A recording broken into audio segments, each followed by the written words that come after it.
Youth আড্ডা, রকে আড্ডা, ঘরের মাঠে আড্ডা, কফি হাউস আড্ডা, ইউথ আড্ডা, পিওর আড্ডা, খোলা মেলা আড্ডা, মন ভালো করা আড্ডা। ইউথ আড্ডা,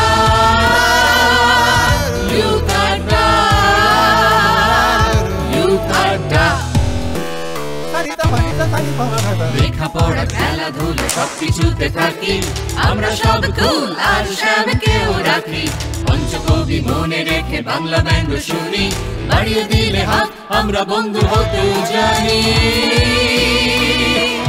ইউথ আড্ডা, ইউথ আড্ডা, ইউথ আড্ডা।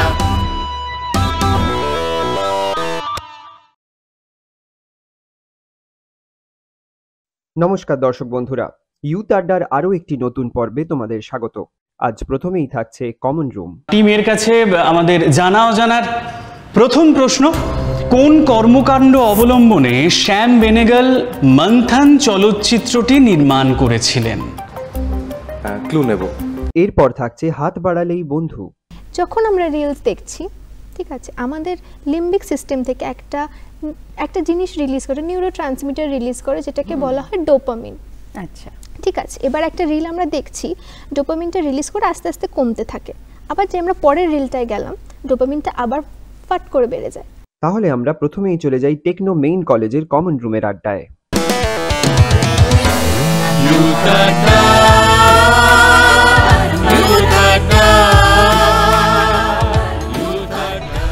नमस्कार, मैं साने संपत्ति एआईएमएल विभाग से। एक सपने की कहानी जो बिहार के मधुबनी से शुरू हुई है।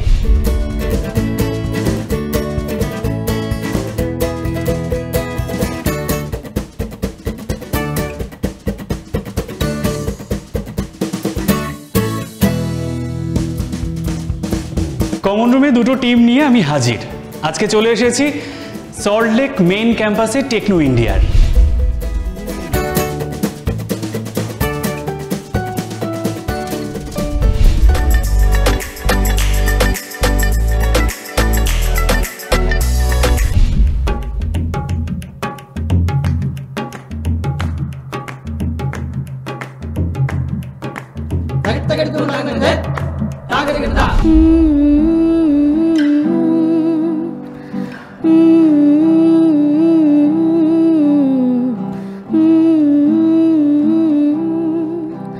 ये मोह मोह के धागे तेरी उंगलियों से जा उलझे, कोई टोह टोह ना लागे, किस तरह के ये सुलझे। মনে পড়ে রুবি রায় কবিতায় তোমাকে একদিন কত করে ডেকেছি,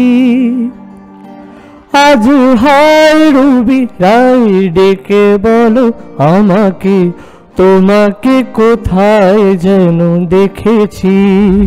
नैना तेरे कजरारे हैं, नैनों पे हम दिल हारे हैं, अनजान ही तेरे नैनों ने वादे किए कई सारे हैं।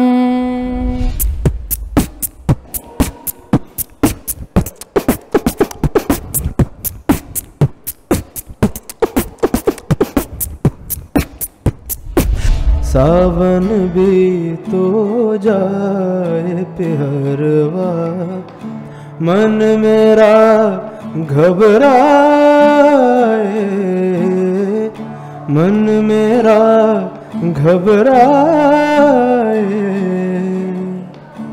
ऐसो गए परदेस पिया तुम, ऐसो गए परदेस पिया तुम, चैन हमें नहीं आए। বুঝতেই পাচ্ছেন আজকে আমাদের এই লড়াইটা কতটা হাড্ডাহাড্ডি হতে চলেছে। দুটো টিম সঙ্গে রয়েছে, টিম এ এবং টিম বি। এই দুটো টিমের সঙ্গে প্রথমে পরিচয়টা সেরে নেব। টিম এ কারা কারা রয়েছে একটু শুনে নিই। জাহ্নবী মানি, তারপর অস্মিত তালুকদার, তারপরে কে রয়েছে? বর্ণক পাল, কল্যাণ বৈদ্য। টিম বিতে 4 জন, হাসি হাসি মুখ করে নামগুলো জেনে নেব। আয়ুষ্মান সিং। তারপর নমস্কার, আমি দেবাঙ্কন চ্যাটার্জি। श्रेया सेना, पी आनंद। হাততালি।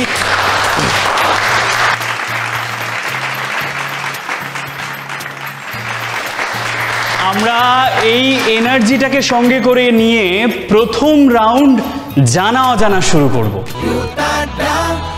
জানা অজানার রুলস দর্শকরা তো জানেনি, যারা আমাদের প্রত্যেক দিনের দর্শক বন্ধুরা রয়েছেন। তবুও আজ টিম এ টিম বি ওরা নতুন আমাদের সঙ্গে রয়েছে, ওদেরকে আরেকবার একটু জানিয়ে দিই। জানা অজানায় আমরা পরপর 3টি প্রশ্ন করব আজকে, এবং প্রত্যেক প্রশ্নের জন্য +4 রয়েছে, ক্লু রয়েছে। যদি ক্লু শুনে উত্তর দেয়, অর্থাৎ ওরা যদি ক্লু ব্যবহার করে, তাহলে সেক্ষেত্রে +2 ওদের খাতায় যাবে। এই রাউন্ডে কিন্তু নেগেটিভ মার্কিং রয়েছে। উত্তর ভুল হলে এবং উত্তর দিতে না পারলে মাইনাস হবে। ক্লু যদি নেয় -2, আর ক্লু না শুনেই যদি উত্তর দিয়ে ভুল হয় তাহলে -4। এবং বোনাসও রয়েছে, অর্থাৎ একটা টিম যদি উত্তর দিতে না পারে, সেই প্রশ্নটা চলে যাবে আর একটা টিমের কাছে, এবং সেই টিম যদি সঠিক উত্তর দেয় +2 তাদের খাতায়। এক্ষেত্রে বোনাসের ক্ষেত্রে কোনো নেগেটিভ মার্কিং নেই। সুতরাং টিম এ টিম বি বোঝা গেছে। খুব ঘাড় নাড়ছে, ওরা খুব উৎসাহী। আমরা শুরু করব জানা অজানা।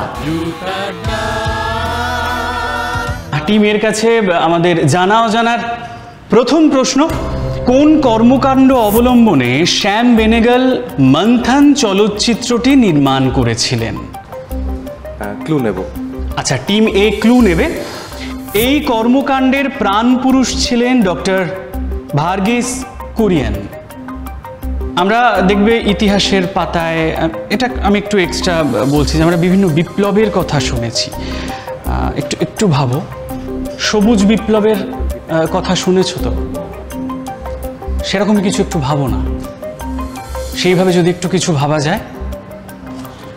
সময় কিন্তু আমাদের শেষের দিকে, একটু ঝটপট ভাবতে হবে। পাস। আচ্ছা, টিম এ উত্তর দিতে পারেনি, সেক্ষেত্রে এই প্রশ্নটা চলে যাবে টিম বি এর কাছে। দেখি টিম বি তাদের খাতায় বোনাস +2 অ্যাড করতে পারে কিনা। টিম বি প্রথমেই মাথা নাড়লে হবে না, একটু ট্রাই করতে হবে। চলচ্চিত্রটা আরেকবার নাম মন্থন, বাংলায় আমরা বলবো মন্থন। সময় আর দেওয়া যাবে না, আমাকে এই উত্তরটা দিতে হবে। কিন্তু উত্তরটা খুব সহজ ছিল, শ্বেত বিপ্লব বা হোয়াইট রেভলিউশন। আমি একটু হেঁড়ে গলায় গাওয়ার চেষ্টা করছি, এটা তোরা খুব ভালোভাবে জানিস। কালো জলে কুচলা তলে, একটা লাইনই থাক, আর বেশি গাইব না। কালো জলে কুচলা তলে ডুবলো সনাতন। এই লোকগীতিটা আমাদের সবার খুব পরিচিত এবং জানা। লোকগীতির একটা ঘরানা থাকে। এই লোকসঙ্গীতটি কোন ঘরানার অন্তর্গত? প্লিজ ক্লু নিস না, সরাসরি উত্তর দে, খুব সহজ। কালো জলে কুচলা তলে ডুবলো সনাতন। বৈষ্ণব। এই উত্তর নেব ভালো করে ভেবে, তো নেব। আচ্ছা, ওরা আবার ক্লু হয়ে গেছে, আমরা দেখিনি ক্লুতে কি রয়েছে। পশ্চিমবঙ্গের রাঢ় অঞ্চল যথা বাঁকুড়া, পুরুলিয়া, বিভিন্ন জেলায় অত্যন্ত জনপ্রিয় এই ঘরানাটা। লোকসঙ্গীত তো আমরা শুনি, কিন্তু তার বিভিন্ন আঙ্গিক থাকে। ওরা টুসু বলছে, কিন্তু এই হাসি হাসি মুখ করে দুঃখের সঙ্গে জানাতে হচ্ছে ভুল। খুব কাছাকাছি কিন্তু গিয়েছিল। টিমে সঠিক উত্তর দিতে পারলো না। আমরা টিম বি এর কাছে দেখবো ওরা সঠিক উত্তর দিতে পারে কিনা। কি মনে হচ্ছে? একটু ঝটপট বল, খুব বেশি সময় দেওয়া যাবে না। ব্যাপারটা মাথার মধ্যে রাজস্থানি ঘরানার কথা চলে আসছে। রাজস্থানি নয়, ঠুমরির সঙ্গে কোনো সম্পর্ক না না না না না। আচ্ছা, টিম এ ভুল উত্তর দিলেও আর একবার ট্রাই করবে বলছে। কোনো নাম্বার ওদের খাতায় অ্যাড হবে না, তবুও চেষ্টা করে দেখবে, ওদের মাথায় কিছু একটা এসেছে। আমরা একটু দেখে নিই কি ভেবেছে ওরা। এই ঝুমুর। একেবারেই সঠিক, ঝুমুর। এটা যদি সঠিক সময়ে ওরা বলতো তাহলে ওদের খাতায় +2 অ্যাড হতো। তবু হাততালি হোক, অনেক ভালো চেষ্টা করেছে। ঝুমুর হবে এটা। আমরা 3 নম্বর প্রশ্নে যাব। টিমে কুম্ভ মেলা চলছে, তো সেই কুম্ভ মেলা সংক্রান্ত কিন্তু প্রশ্ন। অমৃত কুম্ভের সন্ধানে এই উপন্যাসের রচয়িতাকে? অমৃত কুম্ভের সন্ধানে এই উপন্যাসটির রচয়িতাকে, এটা বলতেই হবে। ক্লু। আচ্ছা, ক্লু। টিমে আবার ক্লু নিচ্ছে। 2024 ছিল তার জন্ম শতবর্ষ। তার লেখা উপন্যাস অবলম্বনে তপন সিনহা নির্জন সৈকতে চলচ্চিত্রটি নির্মাণ করেছিলেন। তিনি কিন্তু একটা ছদ্মনামে উপন্যাসটি লিখেছিলেন, যিনি লিখেছিলেন। আর সময় দেওয়া যাবে না। টিম এ আমরা এখানেই থামলাম। আমরা টিম বি এর কাছে প্রশ্নটা নিয়ে যাই, দেখি টিম বি উত্তর দিতে পারে কিনা। যতদূর সম্ভব মনে হচ্ছে সমরেশ বসু। উত্তরটা নেব? একেবারে সঠিক উত্তর, জোরে হাততালি। টিম বি এর মুখে হাসি ফুটেছে এই রাউন্ডে, মানে টিম এর পর্ব চলছিল। খুব সঠিক উত্তর দিয়েছে সমরেশ বসু। কালকুট ছদ্মনামে উনি অমৃত কুম্ভের সন্ধানে এই উপন্যাসটি রচনা করেছিলেন। একটু জোরে হাততালি হবে আরও একবার টিম বি এর জন্য। এবং টিম এও খারাপ খেলেনি, কারণ অনেকটা ওরা চেষ্টা করেছে। ভেঙে পড়লে চলবে না, হাসি মুখ নিয়ে এগিয়ে যেতে হবে, তাই তো? একটু নিজেরা হেসে হেসে জোরে করো তাহলে নিজেদের জন্য।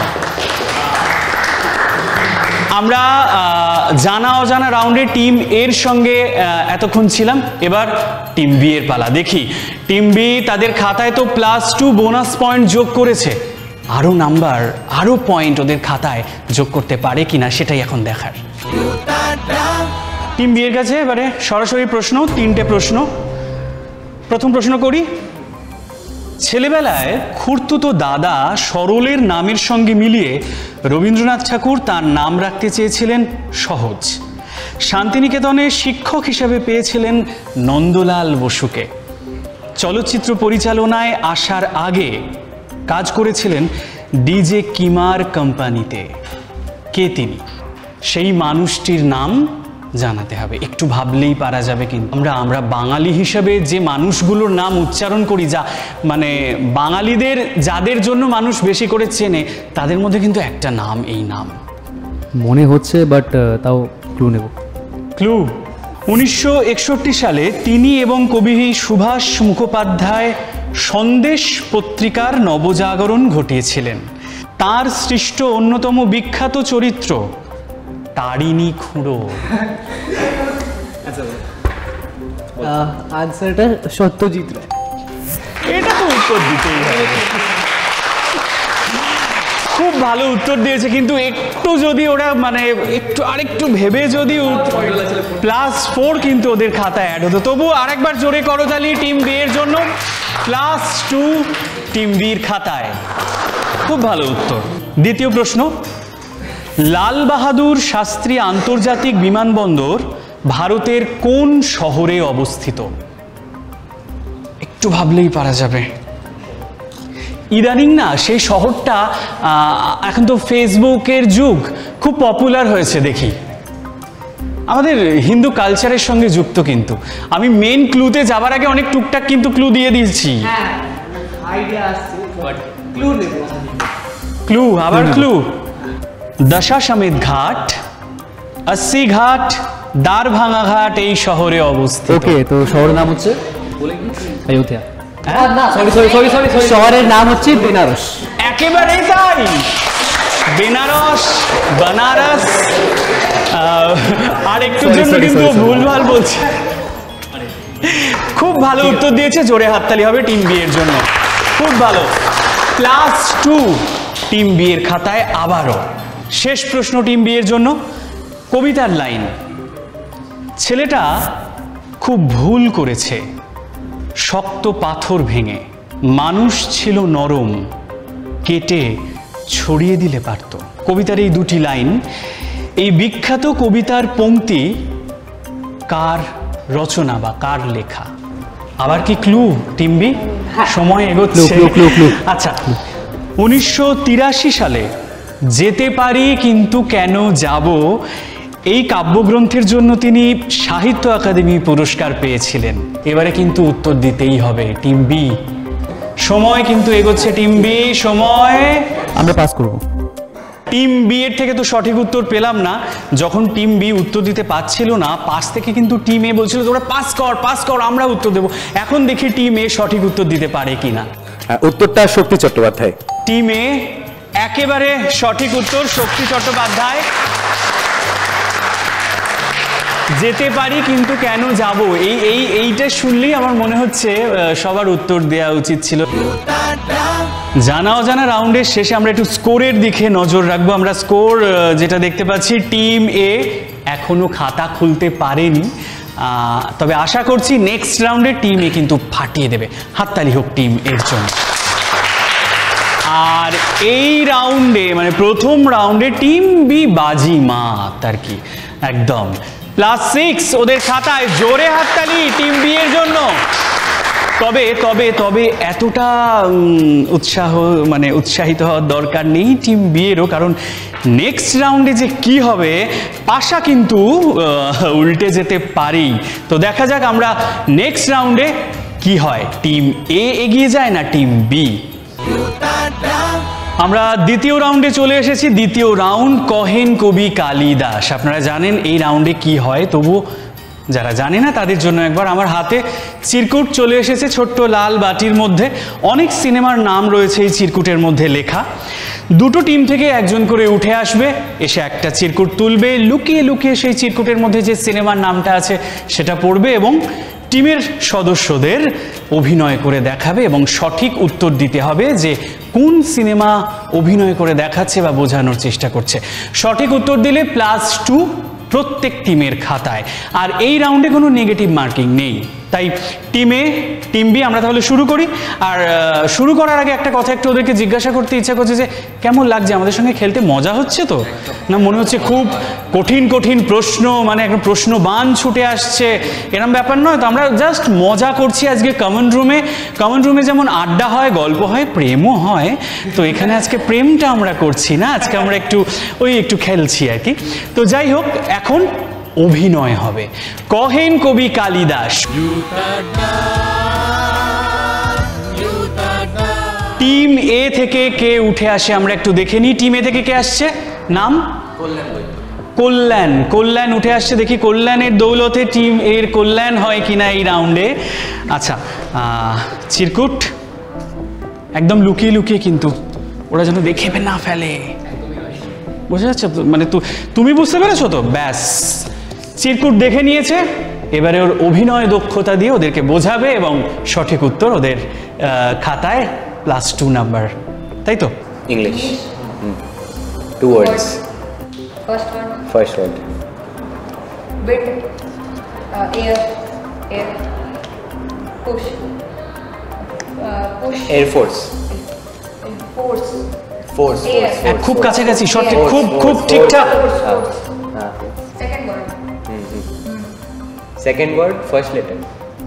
Second word. Acting दिखा रहा है second word. एक না, First. খুব ভালো Air হচ্ছে, Force দ্রুত। One. Air Force One.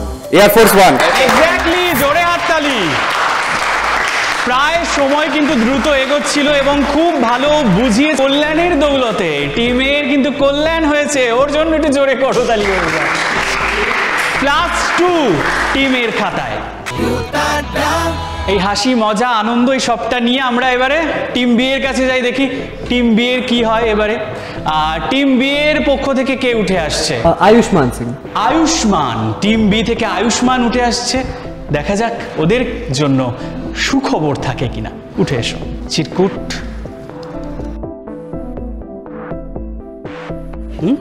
বোঝা গেছে? এই কেউ কিছু শুনে ফেললি না তো?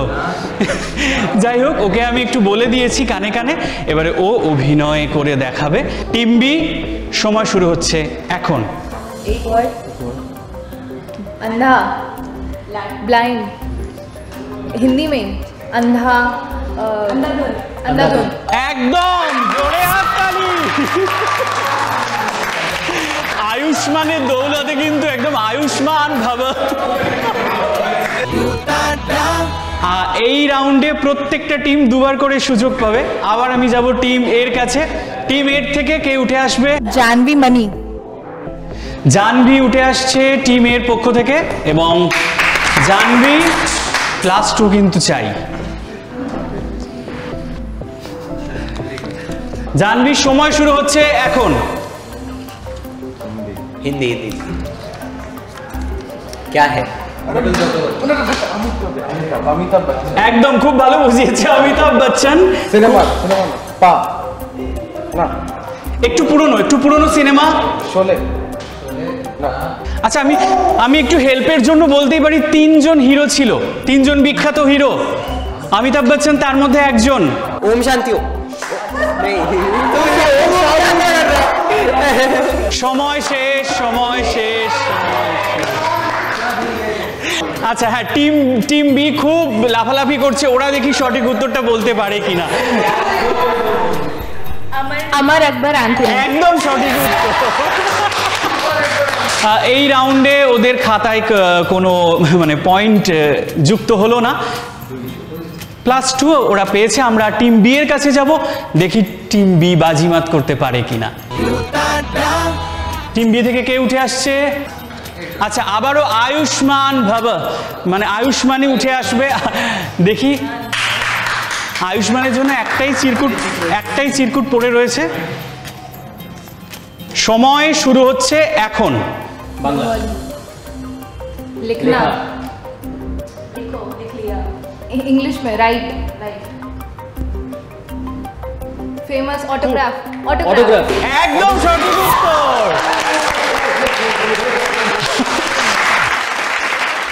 +2 অর্থাৎ এই রাউন্ডের শেষে, মানে আমরা কহেন কবি কালিদাস এই রাউন্ডে টিম এ +2 ওদের খাতায়, জোরে হাততালি। আর টিম বি +4 এই রাউন্ডে। তাহলে এই রাউন্ডের শেষে টোটাল স্কোরের দিকে যদি নজর রাখি, টিম এ খাতা খুলেছে, +2 ওদের খাতায়, জোরে হাততালি। আর টিম বি বাজিমাত করেছে, +10 ওদের খাতায়, জোরে হাততালি। আর এই হাততালি দিতে দিতেই আমরা আমাদের তৃতীয় রাউন্ডে যাব, খাই রাউন্ডে। একটু খাওয়া দাওয়ার পর্ব চলবে, সেই রাউন্ডে গিয়ে দেখা যাক টিম এ টিম বি কে ছাপিয়ে যেতে পারে কিনা। চলুন তাহলে যাই আমাদের তৃতীয় রাউন্ডে, খাই রাউন্ড। হাতে রসগোল্লা। এখন তো সবাই খুব ডায়েট করে, মানে বাঙালি হয়ে রসগোল্লা খায় না এটা হতে পারে না, জানি না। আচ্ছা টিম এ টিম বি রসগোল্লা খেতে ভালো লাগে তো? ভালো লাগে, মানে এরা করে ডায়েট করে না, আমিও তো করি না। তো যাই হোক, এই রসগোল্লাটা খেতে হবে। যারা দর্শক তারা তো জানেনই কিভাবে রসগোল্লা খেতে হয়, মানে কাঁটা চামচ দিয়ে একদম ডিরেক্ট না গেথে সাইড দিয়ে খেতে হবে, এইভাবে তুলে। এবং প্রত্যেকটা রসগোল্লার জন্য 15 সেকেন্ড করে সময় পাবে। এবং পার রসগোল্লা, মানে রসগোল্লা খেলেও নাম্বার পাওয়া যায়, +2। অর্থাৎ টিম এ টিম বি অর্থাৎ +8 করার সুযোগ রয়েছে ওদের। এবং আমি জানি ওরা দুজন, এই দুটো টিমই খুব ভালো খেলবে এবং রসগোল্লা টপাটপ গালের মধ্যে পড়বে। তাহলে শুরু করি টিম এ আর টিম বি কে নিয়ে খাই রাউন্ড।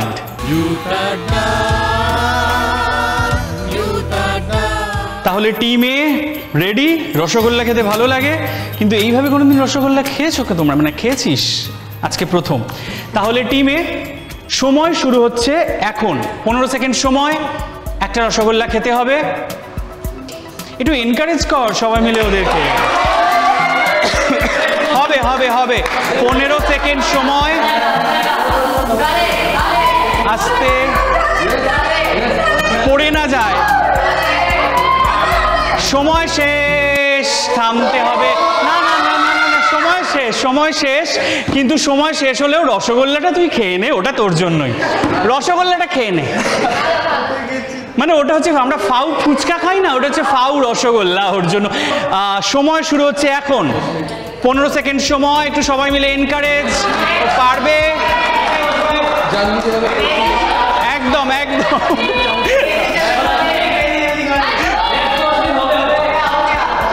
15 second, time. সময়ের পরে ওটা উঠেছে, কিন্তু ওটা তোর মুখে যাবে। হাততালির জন্য আস্তে দাঁড়া। সময় শুরু হচ্ছে এখন। খেতেই হবে, +2 খাতায় অ্যাড করতেই হবে। একটা হাতেই কিন্তু চেষ্টা করতে হবে। 15 সেকেন্ড হবে হবে, আস্তে আস্তে আস্তে, slow slow slow slow slow.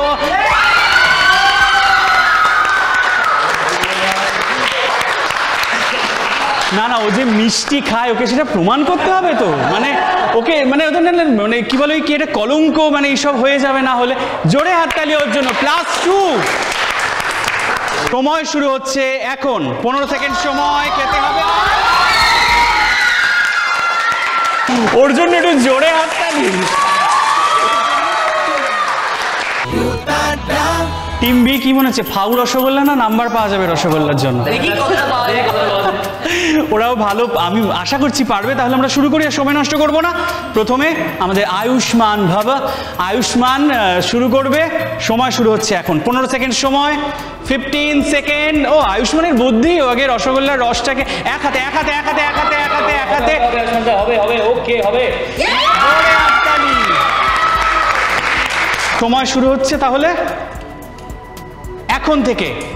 15 second সময়। একটু এনকারেজ কর, হাত একটা হাত একটা হাত, হাতটা একটু এনকারেজ কর ওদেরকে, ওরা পারবে। সাইড দিয়ে খেতে হবে এক হাতে। 15 সেকেন্ড সময়। হতেই হবে, হতেই হবে। ধীরে ধীরে ধীরে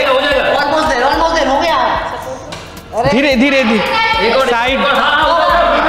সময় শেষ, সময় শেষ, সময় শেষ, সময় শেষ। জোরে হাততালি, ও খুব ভালো চেষ্টা করেছে, খুব ভালো চেষ্টা করেছে। ফাওয়ের ফুচকা খেতে তো খুব ভালো লাগে আমাদের, ফাওয়ের রসগোল্লা খেতে কেমন লাগে আমি এখনো জানি না। সময় শুরু হচ্ছে এখন। করতেই হবে, হতেই হবে। এক হাতে এক হাতে এক হাতে, আস্তে আস্তে, হাতটা পিছনে, ওই হাতটা পিছনে। 15 সেকেন্ড সময়। আস্তে, মাটিতে না পড়ে যায়। টাইম। আচ্ছা, আমরা এটা নিলাম। একেবারে সময় শেষের একদম পয়েন্টেও মুখে মানে রসগোল্লা পুড়েছে। আমরা নিচ্ছি, আমরা নিচ্ছি, আমরা নিচ্ছি। তাহলে এই রাউন্ডের শেষে টোটাল স্কোরের দিকে নজর যদি আমরা দিই, টিম এ 6 + 6 ওদের খাতায়। জোরে হাততালি। অনেকটাই কিন্তু এগিয়েছে। আমাদের আরো রাউন্ড রয়েছে, নাম্বার কিন্তু টিমে আরো অনেক তোমরা কিন্তু তোমাদের খাতায় অ্যাড করতে পারো। আর টিম বি ক্যা বাত যাকে বলা হয় আর কি, 16 + 16 ওদের খাতায়। 16 নাম্বার ওদের খাতায়, এবং খুব ভালো খেলছে টিম বি, এবং দুটো টিমই খুব ভালো চেষ্টা করছে। জোরে হাততালি হবে। খাওয়া দাওয়া তো হয়েছে, এবং এই রাউন্ডের শেষে টোটাল স্কোরও আমরা জেনেছি। এরপরের রাউন্ড লক্ষ্যভেদ, সেই রাউন্ড নিয়ে ফিরে আসছি, আমাদের সঙ্গে থাকুন। লক্ষ্যভেদ রাউন্ড নিয়ে চলে এসেছি। হাতে বল, টিম এ একেবারে রেডি, হলুদ হলুদ বল নিয়ে। ওরা প্রত্যেকে উঠে আসবে, এবং ওই সামনে যে বাস্কেটটা রয়েছে তার মধ্যে প্রত্যেকটা বল 1 মিনিটের মধ্যে ফেলার চেষ্টা করবে। 10টা বল ওদের হাতে রয়েছে, 10টা বলই যদি 1 মিনিটের মধ্যে ফেলে দিতে পারে তো বাজিমাত। প্রত্যেক বলের জন্য +2 ওদের খাতায় কিন্তু অ্যাড হবে। তাহলে শুরু করি লক্ষ্যভেদ।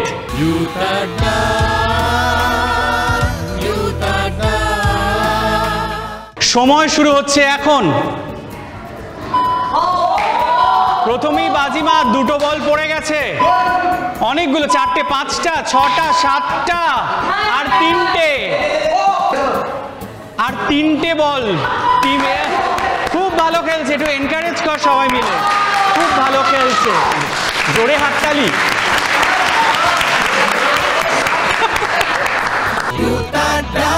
টিম বিও কিন্তু রেডি, হাতে বল, এবং নির্দিষ্ট একটা লাইন করে দেওয়া হয়েছে, তার বাইরে গিয়ে কিন্তু বল ছোড়া যাবে না। তাহলে আমরা শুরু করি। সময় শুরু হচ্ছে এখন। আরে বাহ, শুরুতেই দুটো, খুব ভালো, খুব ভালো, খুব ভালো খেলছে টিম বি। এই দাগের বাইরে কিন্তু পা চলে যাচ্ছে, দাগের বাইরে কিন্তু পা যাবে না, নির্দিষ্ট লাইনের বাইরে। আমাদের 1 মিনিট সময় আর দুটো বল, এই তো একটা, ঠিক আছে, দুটো বল ফেলতেই হবে, আর একটা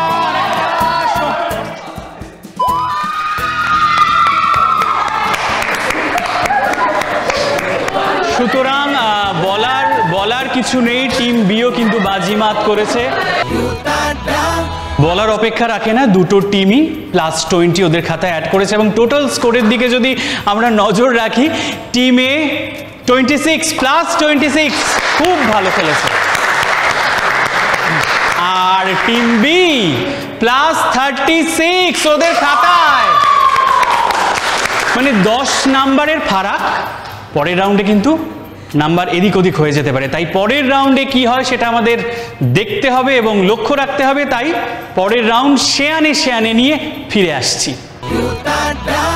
শেয়ানে রাউন্ড, হাতে বেলুন ফোলাতে হবে, প্রত্যেক বেলুনের জন্য +2 ওদের খাতায় অ্যাড হবে, আর বেলুন ফুলিয়ে বেলুনটাকে কিন্তু ভালো করে বাঁধতে হবে। ওই বেলুনের হাওয়া বেরিয়ে যাচ্ছে সেই বেলুনটা কিন্তু আমরা কাউন্ট করব না।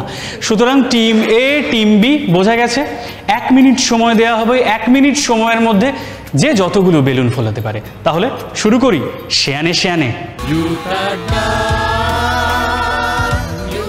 তাহলে টিম এ রেডি, বোঝা গেছে, বেলুন ফোলানোর জন্য রেডি। সময় শুরু হচ্ছে এখন, ফোলাতেই হবে, ব্যাস, খুব আর না, ঠিক আছে, মোটামুটি একটা ফোলালে হবে, একটু এনকারেজ কর,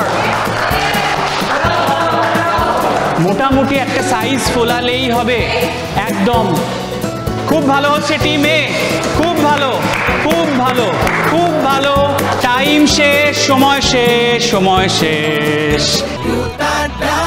আমরা কাউন্ট করে দেখে নিই টিম এ কতগুলো বেলুন ফোলাতে পেরেছে।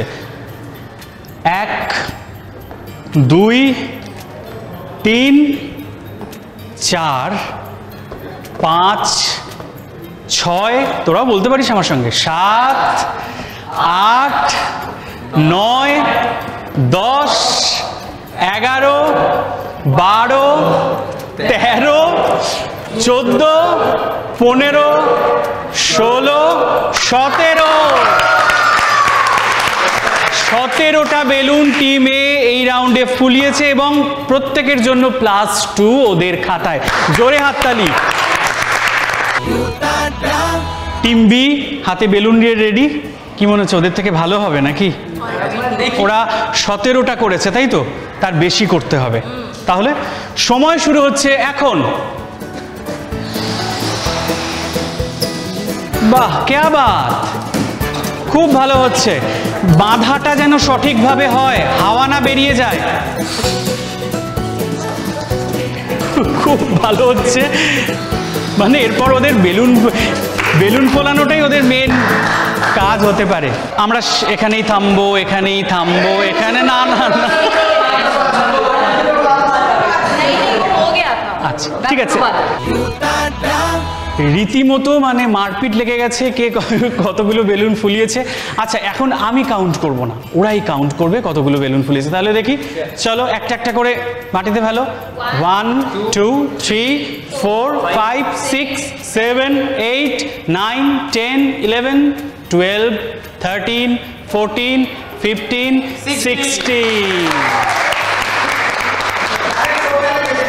একটা কম। টিম এ 17টা, টিম বি 16টা, খুব ভালো খেলেছে, একদম শেয়ানে টক্কর। টোটাল স্কোরের দিকে যদি নজর দিই, টিমে 60 ওদের খাতায়, জোরে হাততালি।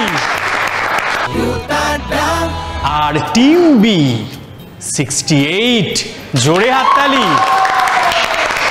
ওই যে বাগধারার কথা বললাম, শেয়ানে টক্কর, দেখছেন তো, মানে টিম এ কোথায় ছিল, মানে খাতা খুলতেই পারেনি 60-এর ঘরে, আর টিম বি 68, মাত্র 8 নাম্বারের তফাৎ। কি হতে চলেছে শেষ রাউন্ডে, টিম এ জিতবে না টিম বি? শেষ রাউন্ড সপাট নিয়ে আপনাদের কাছে ফিরে আসছি এবং আমরা সবাই অধীর আগ্রহে কে আজকের উইনার হবে। সঙ্গে থাকুন আমাদের। সপাট রাউন্ড নিয়ে চলে এসেছি এবং এই রাউন্ডের নিয়মটা একটু বলে দিই। 1 মিনিট সময়, 5টা প্রশ্ন করব, প্রত্যেক প্রশ্নের জন্য +2 ওদের খাতায় অ্যাড হবে। নেগেটিভ মার্কিং নেই, কিন্তু বোনাস পয়েন্ট খাতায় অ্যাড করার সুযোগ রয়েছে। তাই এই রাউন্ডে অনেকটা নাম্বার কিন্তু তোমাদের খাতায় যোগ করার সুযোগ রয়েছে এবং 1 মিনিট সময় ঝটাপট উত্তর দিতে হবে। তাহলে আমরা শুরু করি সপাট রাউন্ড। টিমের কাছে সময় শুরু হচ্ছে এখন। বাংলা সাহিত্যের বিখ্যাত গোয়েন্দা চরিত্র কিরিটি রায় কার সৃষ্টি? বিশ্বনাথন আনন্দ কোন খেলার সঙ্গে যুক্ত ছিলেন? একদম সঠিক উত্তর। সোমনাথ মন্দির ভারতের কোন রাজ্যে অবস্থিত? গুজরাট। একদম সঠিক উত্তর। ভারতীয় সংবিধান অনুসারে মৌলিক কর্তব্য বা ফান্ডামেন্টাল ডিউটি এর সংখ্যা কটি? ভুল উত্তর। ঘুমার ভারতের কোন রাজ্যের লোকনৃত্য? ঘুমার ভারতের কোন রাজ্যের লোকনৃত্য? একদম সঠিক উত্তর। জাহ্নবী একদম ঠিক বলেছে। বাংলা সাহিত্যের বিখ্যাত গোয়েন্দা চরিত্র কিরিটি রায় কার সৃষ্টি? শীর্ষেন্দু মুখোপাধ্যায়। ভুল উত্তর। টিমে 3টে প্রশ্নের সঠিক উত্তর দিয়েছে, কিন্তু 2টি প্রশ্নের উত্তর ওরা ভুল দিয়েছে। কোনো নেগেটিভ মার্কিং নেই। আমরা সরাসরি টিম বি এর কাছে যাব, দেখি ওরা সঠিক উত্তর দিতে পারে কিনা। যদি সঠিক উত্তর দেয় +2 ওদের খাতায় অ্যাড হবে। টিম বি, প্রশ্নগুলো করি। বাংলা সাহিত্যের বিখ্যাত গোয়েন্দা চরিত্র কিরিটি রায় কার সৃষ্টি? নেক্সট। আচ্ছা, ভারতীয় সংবিধান অনুসারে মৌলিক কর্তব্য বা ফান্ডামেন্টাল ডিউটি এর সংখ্যা কটি? 5। ভুল। 2টো প্রশ্নের উত্তর টিম এ টিম বি কেউই দিতে পারেনি। আমি একটু জানিয়ে দিই, বাংলা সাহিত্যের বিখ্যাত গোয়েন্দা চরিত্র কিরিটি রায় কার সৃষ্টি? ডক্টর নিহার রঞ্জন গুপ্ত। আর ভারতীয় সংবিধান অনুসারে মৌলিক কর্তব্য বা ফান্ডামেন্টাল ডিউটি এর সংখ্যা হচ্ছে 11টি। এই 2টি প্রশ্নের উত্তর আমরা পাইনি 2টি টিমের থেকেও, কিন্তু টিম এ ভীষণ ভালো খেলেছে। +6 ওদের খাতায়। জোরে হাততালি টিম এর জন্য। খুব ভালো। এবার টিম বি এর কাছে যাওয়ার পালা। দেখি ওরা সব প্রশ্নের সঠিক উত্তর দিতে পারে কিনা। Team be ready? সময় শুরু হচ্ছে এখন। মঞ্চ চলচ্চিত্র অভিনেতা রবীন্দ্রনাথ ঘোষ দস্তিদারকে আমরা কি নামে চিনি? রবীন্দ্রনাথ ঘোষ দস্তিদার। আচ্ছা, পরের প্রশ্ন। পান্না টাইগার রিজার্ভ ভারতের কোন রাজ্যে অবস্থিত? পান্না টাইগার রিজার্ভ ভারতের কোন রাজ্যে অবস্থিত? আসাম। ভুল, আসাম নয়। দেবী চৌধুরানী উপন্যাসের রচয়িতা কে? বঙ্কিমচন্দ্র চট্টোপাধ্যায়। একদম সঠিক উত্তর। সরস্বতী সম্মান কোন ক্ষেত্রে প্রদান করা হয়? রোগান জোশ এই খাবারটি উৎস ভারতের কোন রাজ্য? কাশ্মীর। একদম সঠিক উত্তর। মঞ্চ চলচ্চিত্র অভিনেতা রবীন্দ্রনাথ ঘোষ দস্তিদারকে আমরা কি নামে চিনি? পান্না টাইগার রিজার্ভ ভারতের কোন রাজ্যে অবস্থিত? ঝাড়খণ্ড।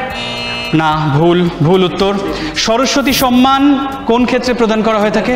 হ্যাঁ, এডুকেশন। না। লিটারেচার। Music music music. না, একদম কাছে গিয়ে। আমরা নিতে পারি লিটারেচার। হ্যাঁ, একদম সাহিত্য ক্ষেত্রে দেওয়া হয়। আচ্ছা, 1 মিনিট সময়ের মধ্যে ওরা যে প্রশ্নের সঠিক উত্তর দিতে পেরেছে আমরা নিয়েছি, এবং ওরা অনেকবার ট্রাই করেছে। আমরা একদম শেষে গিয়ে সরস্বতী সম্মান কোন ক্ষেত্রে প্রদান করা হয় সাহিত্য ক্ষেত্রে ওরা চেষ্টা করেছে, সময়ের মধ্যে আমরা সেই উত্তরটা নিয়েছি। খুব ভালো খেলেছে টিম বি এর জন্য জোরে করতালি হবে। 2টো প্রশ্নের উত্তর টিম বি এর কাছ থেকে পাইনি, টিম এর কাছে যাব। যদি ওরা সঠিক উত্তর দিতে পারে +2 কিন্তু ওদের খাতায় অ্যাড হবে।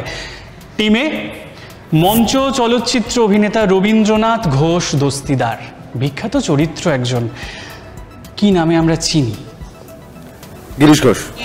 না, ঘোষ কিন্তু আছে, সারনেমটা ঘোষ, কিন্তু ওই গিরিশ শব্দটা উঠে যাবে।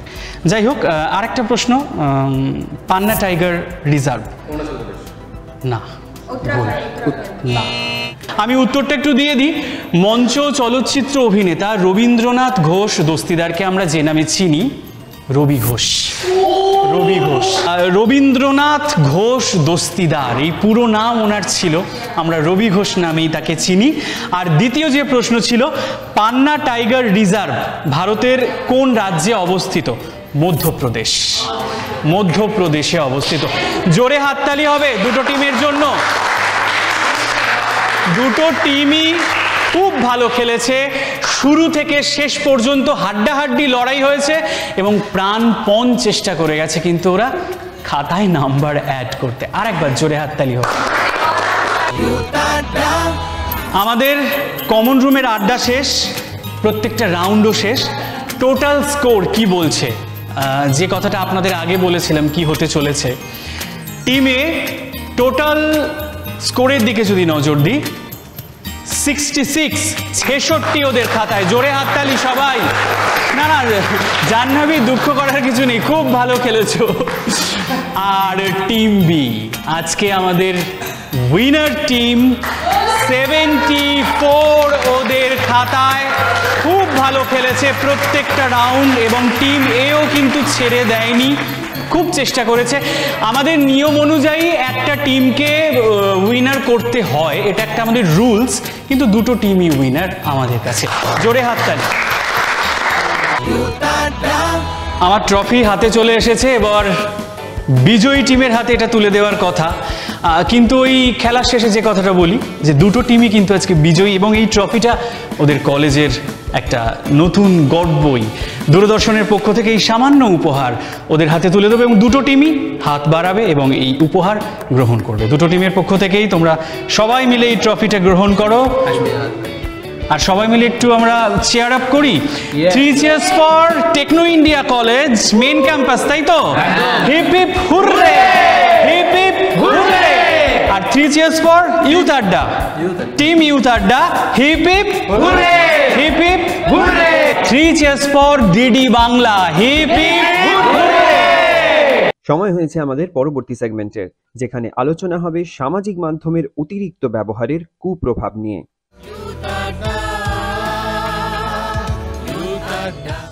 নমস্কার, হাত বাড়ালেই বন্ধু অনুষ্ঠানে তোমাদের সবাইকে স্বাগত বন্ধুরা। আজকে হাত বাড়ালেই বন্ধু অনুষ্ঠানটা শুরু করি একটা গল্প দিয়ে। একবার সাইকোলজিস্টের চেম্বারে গেছিলাম আমি। সেখানে গিয়ে দেখলাম একজন প্যারেন্ট তার ছোট 15 বছরের একটি ছেলেকে নিয়ে বসে আছে সেই চেম্বারের সামনে। তাদের সমস্যা একটাই, যে ছেলেটি কয়েকদিন ধরে একটা ঘরে নিজেকে বন্দি করে রাখছে, কারোর সঙ্গে কথা বলছে না, শুধু মোবাইল ফোনে বুঁদ হয়ে আছে। কেন কারণ খুঁজতে খুঁজতে তারা বুঝলেন যে ফোন ছাড়া তার আর কিছুই ভালো লাগে না। তারপরে আমি জানতে পারলাম যে এই ধরনের মানসিক রোগের নাম হলো ব্রেন রট। আজকে হাত বাড়ালেই বন্ধু অনুষ্ঠানে আমরা আলোচনা করব এই মানসিক সমস্যা নিয়ে। আর ব্রেন রট নিয়ে আলোচনায় আমাদের সঙ্গে থাকবে তোমাদের সেই বন্ধু এবং সাইকোলজিস্ট দিশারি চৌধুরী। নমস্কার দিশারি, তোমাকে আমাদের অনুষ্ঠানে স্বাগত। আর প্রতিবারের মতোই আমরা যেরকম বিভিন্ন সমস্যা নিয়ে আলোচনা করি, এবারে আমাদের সমস্যার বিষয় হলো ব্রেন রট। এই ব্রেন রটটা কোন ধরনের ছেলেমেয়েদের মধ্যে বেশি দেখা যায় বলে তুমি মনে করো? আচ্ছা, আমি শুরু করি ব্রেন রট কি সেটা বুঝিয়ে। ব্রেন রট বা মস্তিষ্ক পচন একটা জটিল অবস্থা, যেখানে দীর্ঘ সময় অত্যাধিক স্ক্রিন টাইম, যেমন ফোন, ট্যাব, কম্পিউটার ইত্যাদি ব্যবহারের জন্য নানা রকম মানসিক বা শারীরিক স্বাস্থ্যের অবনতি দেখা যায়। নানা রকম ফিজিক্যাল আর মেন্টাল সিমটমস যাকে বলে, সেগুলো দেখা যেতে শুরু করে। সেগুলো কি? শারীরিক হতে পারে যে মাথা যন্ত্রণা করছে, খিদে হচ্ছে না, ঘুম হচ্ছে না ইত্যাদি। আর শারীরিক এগুলো। আর মানসিক তাহলে আমরা কি দেখতে পারি, যে সে মনোযোগ দিতে পারছে না, সে একা একা থাকছে, সবার থেকে বিচ্ছিন্ন হয়ে গেছে, সে মনে সবসময় তার একটা রাগ, বিরক্তি, একটা বিস্বাদ জন্মে যাচ্ছে ইত্যাদিগুলো আমরা দেখতে পারি। ঠিক আছে, এবার এর মধ্যেও কিছু কিছু টাইপ হয় যেগুলো জানাটা দরকার। ব্রেন রটের 3 রকম টাইপ হয়। এক হচ্ছে জম্বি স্ক্রলিং। জম্বি হচ্ছে এক রকমের প্রাণী যাদের ব্রেন থাকে না। তো সেখানেই যে মাইন্ডলেসলি, মানে কোনো আবেগ, কোনো অনুভূতি বাদ দিয়ে কনস্ট্যান্টলি ফোন শুধু স্ক্রোল করেই যাচ্ছে, সেটা রিল হতে পারে বা ফোনে অন্য অনেক জিনিস হতে পারে, সেটাকে বলে জম্বি স্ক্রোলিং। মানে যেখানে আবেগ, ফিলিংস, চিন্তা, ভাবনা কিছুই থাকছে না, সে শুধু ওটা করে যাচ্ছে। দ্বিতীয় হচ্ছে কম্পালসিভ ভিডিও গেমিং। এইটা আবার বাচ্চাদের মধ্যে বেশি দেখা যায়।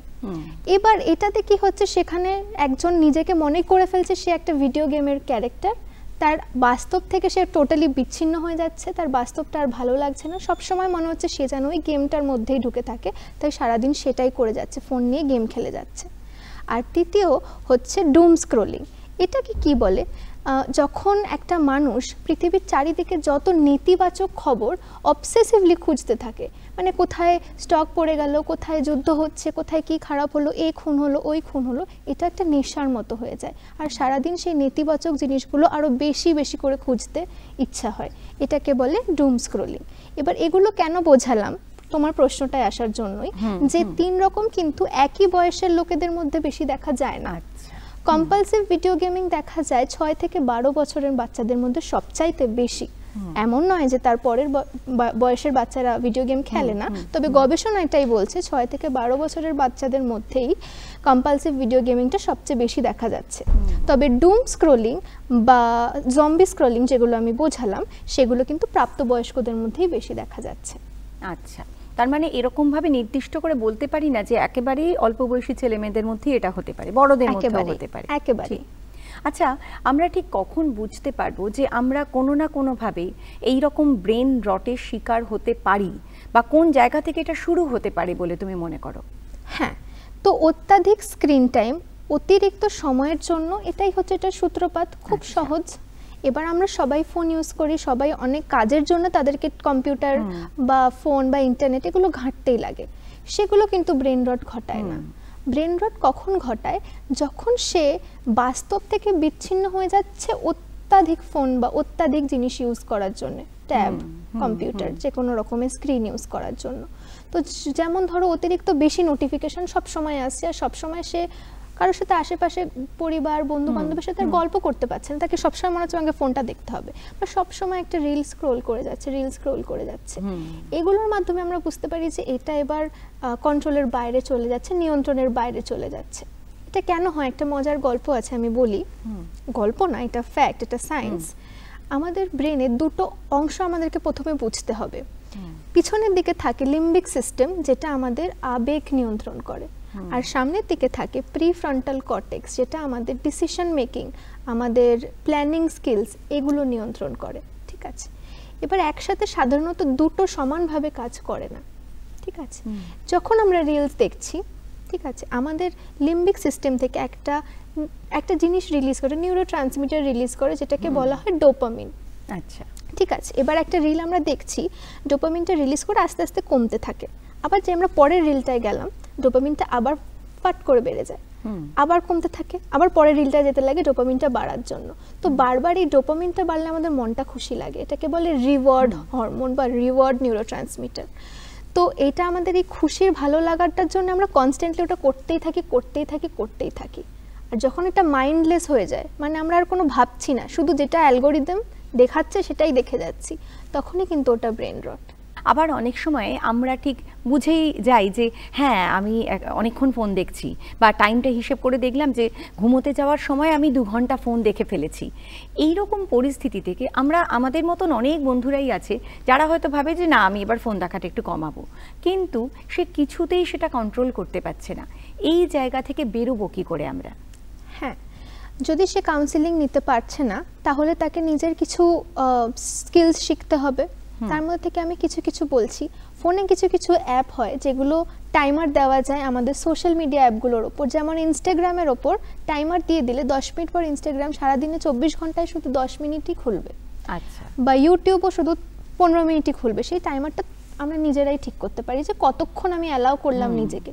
এটা কি হলো, আমি একটা সীমা বন্ধন, মানে একটা সীমা এস্টাবলিশ করলাম, একটা বাউন্ডারি এস্টাবলিশ করলাম, নিজে বাউন্ডারি করলাম। ঠিক আছে, তারপর কি যখন এগুলো করব না, তো মনটা তো খারাপ হবে যে এবার তাহলে কি করব, এত সময় আছে লাগছে না তো। হ্যাঁ, এবার তখন আমরা সেটা কিছু ক্রিয়েটিভ কাজে বা উৎপাদনশীল কাজে ব্যবহার করব, বা আমরা কোনো ক্রিয়াকলাপ করব। আমরা এক্সারসাইজ করতে পারি, এক্সারসাইজ যদি ভালো না লাগে তাহলে আমরা খেলাধুলা করতে পারি, বা আমাদের মনের মতো যেটা জিনিস, হবি, শখ, আল্লাহ যার যেটা, সেটা করতে পারি। এরপরে কি করতে পারি যে আমরা কিছু জায়গা নো স্ক্রিন জোন রাখতে পারি, মানে যেমন খেতে বসে আমি ফোন ইউজ করব না, ঘুমাতে যাবার ঠিক 8 ঘন্টা আগে ফোন না ইউজ করাই ভালো, ঘুমটা ভালো হয়, কোয়ালিটি অফ স্লিপ, গবেষণা এটা বলছে, সেটা আমি তখন করব না। তো এরম কিছু নিজের জন্য মোটামুটি একটা সীমা রেখা বানাতে হবে যে এই সময় আমি করব, এই সময় আমি করব না। আর এছাড়াও বন্ধু বান্ধবদের সাথে আমরা যদি সোশ্যাল সার্কেলটাকে বাড়াই তাহলে আমাদের আর ফোনকে বন্ধু মনে হবে না, সেটা আমাদের চেষ্টা করতে হবে। অনেকেরই বন্ধু বান্ধব থাকে না, তখন নতুন নতুন জিনিসে যোগ দিতে হবে, যেমন ব্যাডমিন্টন খেলা হতে পারে বা ওয়াকিং, মর্নিং ওয়াকের একটা গ্রুপ হয়ে গেল বা এরকম, বা কোনো পারফর্মিং আর্ট। তো আমার নিজের গ্রুপটাকে বাড়াতে হবে, নিজের বন্ধু বান্ধবের সার্কেলটাকে বাড়াতে হবে। তাহলে বন্ধুরা, তোমরা একটু ফোন থেকে দূরে থেকে পারফর্মিং আর্ট বা নিজেদের খেলাধুলা, যেগুলো আমাদের দিশারি বলে দিল, দিশা দেখিয়ে দিল, সেই রকম পথে চললে আশা করি আমরা এই ব্রেন রটের মতন সমস্যা আমরা কেউ পড়বো না, আমরা সবাই ভালো থাকবো। ব্রেনটা আমাদের কাজের হোক, ভালো লাগার হোক, কেমন? তোমরা সবাই ভালো থেকো। হাত বাড়ালেই বন্ধু অনুষ্ঠান নিয়ে আবার দেখা হবে। নমস্কার।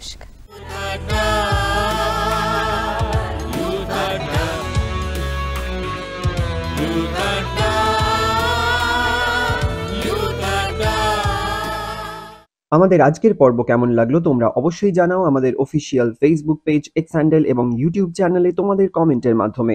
দেখা হচ্ছে আগামী সপ্তাহে একই দিন একই সময়ে শুধুমাত্র দূরদর্শন বাংলার পর্দায়।